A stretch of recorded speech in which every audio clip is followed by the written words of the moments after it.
I'm Jack. This is Roddy. This is Andrew. Listen to House Calls, the podcast, episode 34, Not Just Another Game.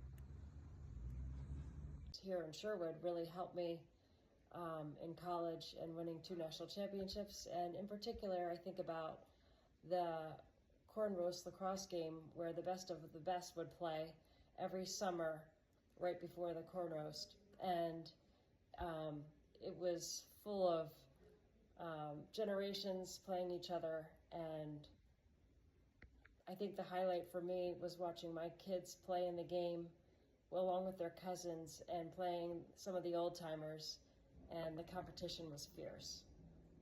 So one thing that I remember the most about the Corn Roast games, I kind of forget about playing in them, but I do remember how important it is for my parents that I play in them. And every year they'll be like, you're going to be back for the Corn Roast games, right? You're going to be healthy and you're going to be back. And so every year I think, oh dear Lord, am I really going to make it back for them? But in all seriousness, the special part about the Corn Roast games is the kids and the tradition. We're so excited, but they were very worried because they had a tournament the same weekend and they wanted to miss their tournament so that they could play in the Corn Roast lacrosse games. As it turns out, they were able to make it the second half of the Corn Roast lacrosse games. They didn't have to miss their entire tournament, but Hook was so disappointed that he couldn't be there for the first half. So anyway, this is where we are, New York. If I found a Go Army Beat Navy sign, I would show it to you. But Corn Roast lacrosse games, generations watching, generations can't wait to play in it, and the excitement is there. One of my other favorite memories of the Corn Roast lacrosse games is, playing on the girls' side was playing with my cousins. That was really special. Stacy was coaching one year, and I think I was playing with Nevi, and then I was playing with Melissa, who I used to play with at UVA. Kelly Cowan was out there, who also played at UVA. We're probably playing against Acacia because they'd mix it all up. Anyway, it was really special, really fun. Definitely something to look forward to, and for sure we're leaving the beach week with Maya's family, and we will be back for the Corn Roast lacrosse games. Hi everyone, this is Molly Ford Hutchinson. I grew up attending Sherwood Forest Camp and playing in the Corn Roast lacrosse game. Sherwood Camp has given me so much. It has really taught me how to be a true competitor and helped me grow with my career at Georgetown playing lacrosse. Camp taught me how to win, lose, work hard for something, be rewarded for something at the end of the day that you work so hard for. So it truly helped me in my lacrosse career. And it's truly remarkable how many great athletes come out of the camp. Not just lacrosse players, but athletes all over. And it's truly amazing to see. Playing in the lacrosse game on Corn Roast was always a big memory of mine. Playing against players older than me, younger than me. It's truly amazing how many great players have come out of the camp. And these players have made such great impacts in the game of lacrosse. So Sherwood Camp is truly a special place, and I'm extremely excited to have my kids grow up in this environment and have the same benefits that I did, and hopefully carry on a competitive spirit. Well, when thinking of the Sherwood Forest Corn Roast, I go way back to when it first started.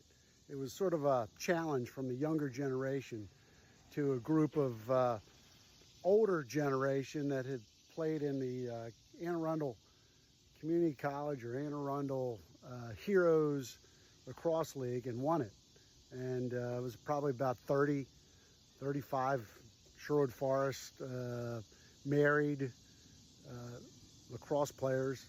And we had a great summer that year.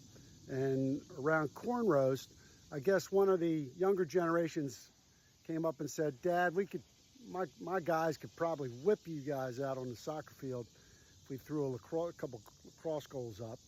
And we took the challenge. Everybody got back together, got their helmets on, and we went out and had a great time. And that was the start of the Sherwood Forest Corn Roast. Obviously the next year, or maybe 2 years after the ladies got involved, which was fantastic. What incredible memories. I mean, going back to my Sherwood Forest camp days, the competition was always fierce. I mean, that's really where I learned how to compete, whether it was badminton, ping pong, softball, soccer, running the beach road for points. The competition was always fierce in whatever group you were. And my kids learned competition through Sherwood Forest Camp. And that's, you know, what was truly amazing about the whole experience was the lessons that they learned from competing, making friends, learning how to win, lose, get better. And thrill for me to just ramble on my memories. Hope this helps. Look forward to seeing everybody out on the corn roast field again. I will not be there playing. I will be there watching. All the best. All right, here we are right before the corn roast lacrosse game a couple days before. We're with Jack and Roddy. Rumor is that Franco sent Jack to State College for 4 years to train for this game. And Commissioner Hook has been watching him and saw the Final Four game and the road to the Final Four and has decided he's finally put in enough effort. They're going to let him play attack this year. So Jack, what is your favorite corn roast lacrosse memory? I think my favorite memory, I don't remember how many years ago it was, but Tad Sheehy got a hold of Michael Myers in the middle of the field and it sounded like a car crash, and I think that's by far my favorite.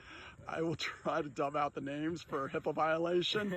What was your worst memory? Some Indian Creek attackman that I know pretty well came up X up the hash and scored on me with his offhand, and you know that one still stings to this day. So. Roddy, what was your favorite memory? Probably scoring on a goalie All-American. Played 4 years at State College. Scored on in the left hand. It's a great day. What's your worst memory? I don't know. Probably Everything's good. Never strapped me up. Yeah. Hey, you Kenny Rogers roaster, corn roasters listening on the Lax Network. Just sitting here under the heat dome with my Letterman wool blanket under the heat dome, and want to give you a little anecdote on the memory from corn roast lacrosse.